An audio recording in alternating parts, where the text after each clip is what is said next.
ఈరోజు ముందుగా మన దేశ మాజీ ప్రధాని మన్మోహన్ సింగ్ గారు స్వర్గస్థులైనారు. వారు ఆత్మకు శాంతి చేకూరాలని చెప్పి తెలుగుదేశం పార్టీ తరఫున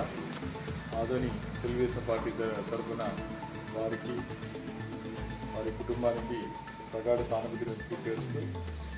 ఆయన ఆత్మకు శాంతి చేకూరాలని చెప్పి ఈ దేశంలో ప్రధానమంత్రిగా 10 సంవత్సరాల సేవను అందించడమే కాకుండా రిజర్వ్ బ్యాంక్ గవర్నర్గా, ఆర్థిక మంత్రిగా ప్రధాని పదవిని చేపట్టి ఈ భారతదేశాన్ని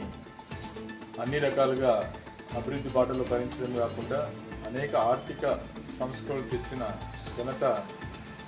మరి మన్మోహన్ సింగ్ గారిది. అలాంటి వ్యక్తి ఈరోజు